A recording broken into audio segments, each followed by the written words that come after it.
নমস্কার, ব্রেকিং বাংলায় আপনাদের স্বাগত। আমি জয়ন্ত মজুমদার। ব্রিগেডে 24শে ডিসেম্বর লক্ষ্যকণ্ঠে গীতা পাঠের যে অনুষ্ঠানে প্রধানমন্ত্রী নরেন্দ্র মোদীর উপস্থিত থাকার কথা, সেই অনুষ্ঠানে জনসমাগম নিয়ে অশনি সংকেত দেখছে বঙ্গ বিজেপি, এবং সে কারণে মঙ্গলবার রাতে তড়িঘড়ি কলকাতায় ফিরে এসছেন দলের রাজ্য সভাপতি সুকান্ত মজুমদার, এবং রাতেই তার রাজ্য বিজেপি নেতৃত্বের সঙ্গে বৈঠকে বসার কথা। এবং তারা আশঙ্কা করছে যাতে কোনো রকম লোকজন যদি সেরকম না হয়, সেক্ষেত্রে আগামী 4টে দিন বুধ, বৃহস্পতি, শুক্র, শনি ব্যাপকভাবে প্রস্তুতি নিয়ে যাতে মোদীর সভায় যে লক্ষ্যকণ্ঠে গীতা পাঠের অনুষ্ঠান, সেই সভাটাকে সফল করা যায়। সেই কারণেই দিল্লি ছেড়েছেন। কারণ আপনারা জানেন যে বিজেপির কোনো সংসদ অধিবেশন চলাকালীন তিনি দিল্লি ছাড়তে পারেন না, খুব জরুরি কোনো কাজ না থাকলে, এবং সেক্ষেত্রে পরিষদীয় দলকে বা লোকসভার যে সংসদীয় যে দল সে দলকে তাকে জানিয়ে আসতে হয়। এবং যেটা বিজেপি সূত্রে খবর, যে এই 4 দিনের প্রস্তুতিতে যাতে সভাটিকে ভরানো যায়। কারণ বিজেপি কর্মীদের উদ্দেশ্যে যেটা বলা আছে যে ঝান্ডা বা ব্যানার ছাড়া সেই ব্রিগেডের সভাতে উপস্থিত হতে। কারণ যদিও অনুষ্ঠানটির আয়োজক হচ্ছে 3টি ধর্মীয় সংস্থা, অখিল ভারতীয় সনাতন সংস্কৃত পরিষদ এবং আরও 2টি ধর্মীয় সংগঠন, 3টি সংগঠন মিলে হচ্ছে এই অনুষ্ঠানের আয়োজক লক্ষ্যকণ্ঠে গীতা জয়ন্তীর উপলক্ষে তারা এইটা করছে। কিন্তু আদতে হচ্ছে পেছন থেকে আরএসএস এবং বিজেপি তাদেরকে সমর্থন করছে। কারণ হচ্ছে তারা যেটা জানিয়েছে যে, এবং কিছু তারা এই নিয়ে জেলাতে প্রচারও করেছেন যে ব্রিগেডের ওই সভায় যেতে হবে, এবং সেক্ষেত্রে ব্যানার বা ঝান্ডা ছাড়াই সেখানে যাবে, এবং তারা গিয়ে লক্ষ্যকণ্ঠে যে গীতা পাঠ অনুষ্ঠান সেই অনুষ্ঠানে যোগ দেবে। তো এখন এই সংগঠনগুলি জানিয়েছেন যে তাদের সঙ্গে 3600টি ছোট ছোট সংগঠন যুক্ত রয়েছেন, তারাই যোগদান করবে। সুকান্ত মজুমদার ওই সংগঠনের প্রতিনিধিদের নিয়ে নভেম্বর মাসে প্রধানমন্ত্রী নরেন্দ্র মোদীকে গিয়ে আমন্ত্রণ জানিয়েছিলেন, দিল্লিতে তাদের নিয়ে গিয়েছিলেন। তো সুকান্ত মজুমদারই মূলত হচ্ছে এই বিষয়টি তিনি দেখভাল করছিলেন।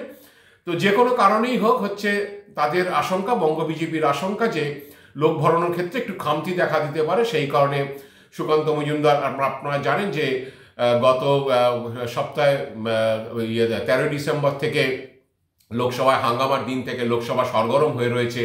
মঙ্গলবার পর্যন্ত 142 জন বিরোধী সাংসদকে সংসদ থেকে সাসপেন্ড করা হয়েছে। এই নিয়ে লোকসভা সরগরম। মঙ্গলবারও বেশ কিছু সাংসদ, প্রায় 50 জনের বেশি সাংসদকে সাসপেন্ড করা হয়েছে। এমতো অবস্থা সুকান্ত দিল্লি ছেড়ে চলে আসছেন জরুরি মিটিং করতে, এবং তিনি ওই ব্রিগেডের সভার প্রস্তুতির জন্যই তিনি আসছেন বলে খবর। কারণ হচ্ছে যেটা জানা যাচ্ছে যে ইতিমধ্যে তিনি জেলাগুলোতে, বিজেপি সূত্রে খবর, যে জেলাগুলোকে বলবেন যাতে বেশি করে লোক জমায়েত করা যায় এবং তারা যাতে এসে গীতা পাঠের অনুষ্ঠানে যোগদান করেন। 24শে ডিসেম্বর ওই 3 ঘন্টার এই অনুষ্ঠানটি ওই 3টি ধর্মীয় সংগঠন ডেকেছে, এবং সেই অনুষ্ঠানে প্রধানমন্ত্রী ছাড়াও পুরীর শঙ্করাচার্য এবং দ্বারকা শঙ্করাচার্যের উপস্থিত থাকার কথা, এবং বিভিন্ন ধর্মীয় নেতাদের সেখানে আমন্ত্রণ করা হয়েছে। তো সেই অনুষ্ঠান যাতে কোনোভাবে ফ্লপ না করে, সেই জন্যই হচ্ছে বঙ্গ বিজেপি চিন্তা বেড়েছে, এবং সুকান্ত মজুমদার চাইছেন যাতে যে কোনোভাবেই হোক দক্ষিণবঙ্গের জেলাগুলো থেকে অন্তত যেভাবেই হোক হচ্ছে লোকজনকে সেই অনুষ্ঠানে হাজির করা। কারণ 29শে নভেম্বর অমিত শাহর যে অনুষ্ঠান ছিল, মিটিং ছিল ধর্মতলাতে, সেই মিটিংয়ে শুভেন্দু অধিকারী বলেছিলেন যে লক্ষাধিক লোকের সমাবেশ হবে এবং ছাপিয়ে যাবে ধর্মতলা। কিন্তু কার্যত সভাটি ফ্লপ করাতে বিজেপি নেতৃত্ব চিন্তিত, এবং কেন্দ্রের বিজেপি নেতৃত্ব সে বিষয়ে খুশি না। অমিত শাহ অখুশি ছিলেন। তিনি মিটিংয়ে বক্তৃতার মধ্যেই তিনি তা বুঝিয়ে দিয়েছিলেন, এবং 22 মিনিটের বক্তৃতা শেষে তিনি শেষ করে দিয়েছিলেন 22 মিনিটে। এবং রাজ্য বিজেপির কর্মীদের মধ্যে যে জোশের অভাব আছে, সেটাও তিনি বক্তৃতার সময় তিনি মনের মধ্যে চেপে রাখতে পারেননি, তিনি তা প্রকাশ করেছিলেন। তো অমিত শাহ সভার পরে স্বভাবতই বঙ্গ বিজেপির কর্তারা চিন্তিত। কারণ এরপরে যদি মোদীর সভাও যদি ফ্লপ করে যায়, যদিও ধর্মীয় ব্যানারে অনুষ্ঠান, সেখানে বিজেপির সরাসরি কোনো ভূমিকা নেই, কিন্তু বিজেপির নেতৃত্ব মনে করছে, বা মোদীজিও মনে করবেন যে ব্রিগেড প্যারেড গ্রাউন্ডে যেখানে অনুষ্ঠানটি হবে, সেই অনুষ্ঠান যদি লোকের ঘাটতি থাকে, সেক্ষেত্রে প্রধানমন্ত্রী সম্মানের প্রশ্ন। এবং সে কারণে বিজেপি আদা জল খেয়ে নামতে চাইছে, যে হাতে যেটুকু সময় আছে, ধর্মীয় সংগঠনের উপর ভরসা করে নয়, হাতে যেটুকু সময় আছে সেই সময় ধরে নিয়ে সংগঠনকে কাজে লাগিয়ে, বিজেপির সংগঠনকে কাজে লাগিয়ে লোক জমায়েত করে যাতে সেই সভাটাকে সফল করা যায় এবং লক্ষ্যকণ্ঠে গীতা পাঠের থেকেও যাতে আরও বেশি লোককে সেখানে হাজির করা যায়, সেই কারণে হচ্ছে তারা কোমর বেঁধে নামছেন। কারণ ইতিমধ্যে তাদের কাছে যা খবর, এই ধর্মীয় সংগঠন তেমনভাবে জমায়েত করতে তারা পারবে না। সেই কারণে সভা ফ্লপ হলে সবার ব্যাপারে তারা অশনি সংকেত দেখছে। সভা ফ্লপ হলে মোদি যদি ক্ষুব্ধ হয় তাহলে বঙ্গ বিজেপির নেতৃত্বের চাপ আরও বেড়ে যাবে। সেক্ষেত্রে অমিত শাহ, জেপি নাড্ডা সকলেরই চাপ বাড়বে এই সভাটিকে নিয়ে। কারণ হচ্ছে যেহেতু নরেন্দ্র মোদী নিজে রাজি হয়েছেন ওই গীতা পাঠ অনুষ্ঠানে যোগদান করার জন্য, তো সেই জন্য হচ্ছে তড়িঘড়ি সুকান্ত মজুমদারের দিল্লি থেকে, কারণ সোমবার রাতেই তিনি দিল্লিতে পৌঁছেছিলেন, বিজেপি সূত্রে যেটা খবর সোমবার অনেক রাতে তিনি দিল্লিতে পৌঁছেছিলেন এবং মঙ্গলবার সন্ধ্যের বিমান ধরে তার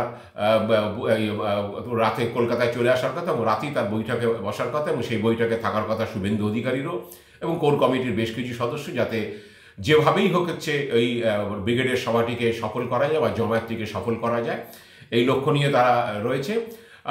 বুধবার দিন শুভেন্দুর অবশ্য অন্য কর্মসূচির ডাক দেওয়া আছে।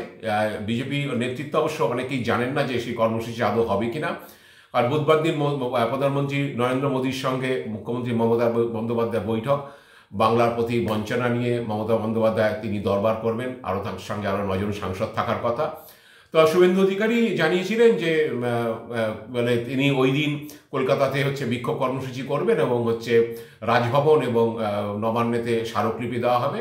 কারণ এখানকার যারা বঞ্চিত পঞ্চায়েতের মানে তাদের অভিযোগ যে পঞ্চায়েতের দুর্নীতির জন্য বাংলার মানুষ বঞ্চিত, সেই বাংলার বঞ্চিত মানুষদের কথা বলার জন্যই তারা ওই বিক্ষোভ কর্মসূচি করবেন এবং এখানকার বিজেপির সাংসদ, এখানকার বিজেপির বিধায়ক, পঞ্চায়েতের যারা সদস্য তারা এবং পুরসভার যারা সদস্য তারাও বঞ্চিত, তাদেরকেও প্রশাসনিক আধিকারিকরা কোনো বৈঠকে ডাকেন না, কোনো বিষয় তাদেরকে জানানো হয় না। সে বিষয়টি নিয়েও রাজ্য বিজেপির ক্ষোভ রয়েছে বলে শুভেন্দু জানিয়েছিলেন এবং বলেছিলেন যে ওই দিন যখন বাংলার বঞ্চনা নিয়ে প্রধানমন্ত্রীর সঙ্গে মিটিং হবে তখন একই সময় কি বলে কলকাতাতেও তারা বিক্ষোভ কর্মসূচি করবে এবং দরকারে রাজভবনের গেটে তারা বিক্ষোভ করবেন এবং সেখানে স্মারকলিপি দেবেন। কিন্তু মঙ্গলবার রাত পর্যন্ত সেই কর্মসূচি আদৌ হবে কিনা সেই বিষয়ে কোনো স্থির কিছু জানা যায়নি। অনেকেই বলছেন যে তারা কিছু জানেন না, শেষ পর্যন্ত হয়তো কর্মসূচি হতে পারে এবং হলে সেখানে সুকান্ত মজুমদার যোগ দেবেন কিনা তা নিয়েও প্রশ্ন রয়েছে। কারণ সুকান্ত মজুমদার দলীয় সূত্রে যা খবর তিনি চলে এসছেন লোকসভা ছেড়ে, সংসদ অধিবেশন ছেড়ে। তিনি হয়তো আগামী 4টে দিন হয়তো এখানে প্রধানমন্ত্রী সবার জমায়েত নিয়ে তিনি ব্যস্ত থাকবেন এবং বিভিন্ন জেলা নেতৃত্বের সঙ্গে তিনি কথা বলবেন যাতে জমায়েতটাকে বাড়ানো যায়, যাতে কোনোভাবে প্রধানমন্ত্রী সভা ফ্লপ না করে।